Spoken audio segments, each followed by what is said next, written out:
We're following a developing story in college athletics. June 8th, that's the date the SEC says athletes can begin using facilities on campus for voluntary workouts. The announcement today also stated that it must come under strict supervision of designated university personnel and safety guidelines developed by each university. Here's reaction from around college football this week, starting with SEC Commissioner Greg Sankey this morning on Get Up.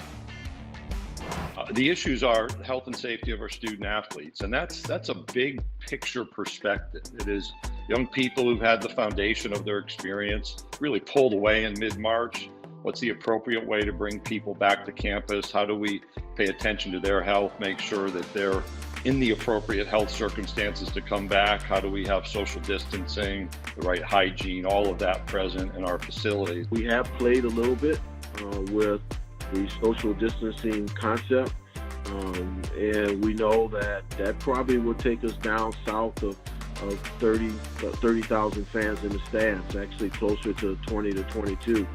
So we played with that a little bit as a framework to start as we move forward. I think the people that handle this the best, and focus on the vision and not the circumstance that we're in, have the best opportunity to be successful and come out the other end the best. And yeah, it takes some improvising and adjusting, but that's part of it. But I do believe as we get into the fall, the education, higher education will not stop. And I believe that in some form or another, college sports will begin again. Heck yeah, be comfortable coaching a game without any fans. If the choice were play or in front of no fans or not play, then I would choose play. Every day brings more good news, and it fuels our optimism. So there's no reason why we wouldn't continue preparing as though we'll have a full football season this fall. And every day our hope meter seems to go up every day. More reaction from the Pac-12. Commissioner Larry Scott also weighing in, telling CNN if things continue to progress in a positive direction, training camp for football could start as early as late July, and we could be on a glide path for the start of the season at the end of August. Get Up's Laura Rutledge joining us now on SportsCenter. Laura, what have you heard from those around the SEC on how they plan to keep players safe here?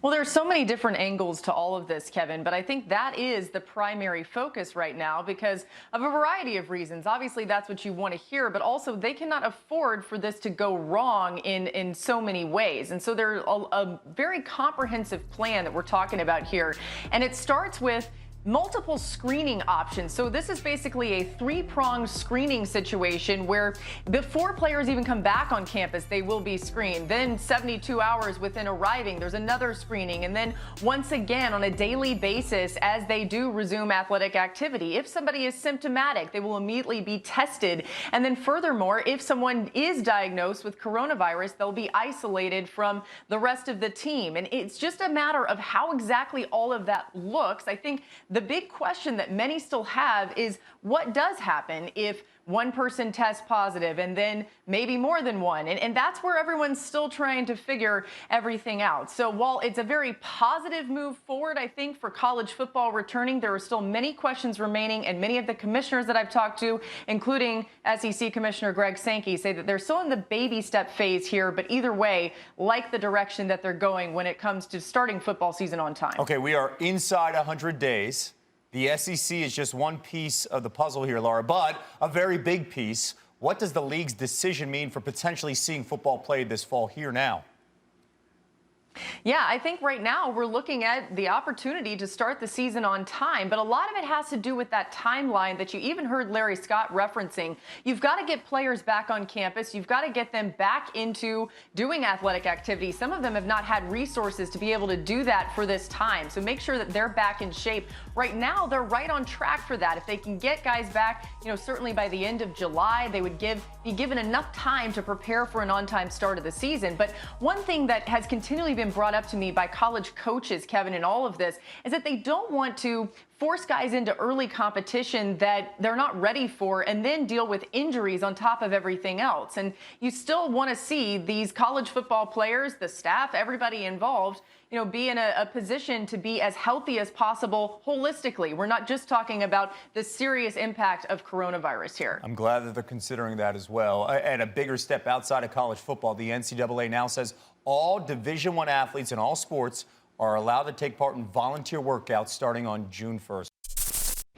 Thanks for watching ESPN on YouTube. For live streaming, sports, and premium content, subscribe to ESPN+.